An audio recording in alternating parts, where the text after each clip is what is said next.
കാഴ്ച പരിമിതികൾ മറികടന്ന് അകക്കണ്ണിന്റെ വെളിച്ചത്തിൽ പഠിച്ചെടുത്ത താളത്തിൽ കൊട്ടിക്കയറി ആസ്വാദകരിൽ വിസ്മയം തീർക്കുകയാണ് രശ്മി മണികണ്ഠൻ. ചേലക്കര പുലാക്കോട് കണ്ടംകുമരത്ത മണികണ്ഠൻ രാജേശ്വരി ദമ്പതിമാരുടെ രണ്ടാമത്തെ മകളാണ് രശ്മി.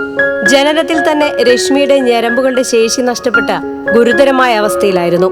നിരവധി ചികിത്സകൾ നടത്തി ജീവിതത്തിലേക്ക് കൈപ്പിടിച്ചുയർത്തിയെങ്കിലും രശ്മിയുടെ കാഴ്ച നഷ്ടപ്പെട്ടിരുന്നു. പിന്നീട് അത്താണി JMJ സ്പെഷ്യൽ സ്കൂളിലായിരുന്നു പഠനം വഴിത്തിരിവായത്. കോവിഡ് കാലത്ത് വിദ്യാലയം അടച്ചപ്പോൾ വീട്ടിലെത്തിയ രശ്മിക്ക് തായമ്പക കലാകാരനായ അച്ഛൻ മണികണ്ഠൻ തായമ്പക അഭ്യസിപ്പിക്കാൻ തീരുമാനിച്ചു.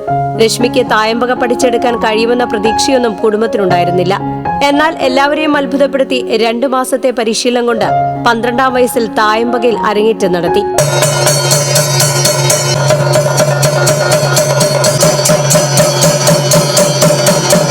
ഒൻപതാം ക്ലാസ്സുകാരിയായ രശ്മി ഇപ്പോൾ 50-ലധികം വേദികളിൽ തായമ്പക അവതരിപ്പിച്ചു. കാഴ്ച പരിമിതിയെ മറികടന്ന വാദ്യപ്രേമികളിൽ വിസ്മയം തീർക്കുന്ന രശ്മി ഇപ്പോൾ നാടിന്റെ അഭിമാനമാണ്. TCV news, Erumapetty.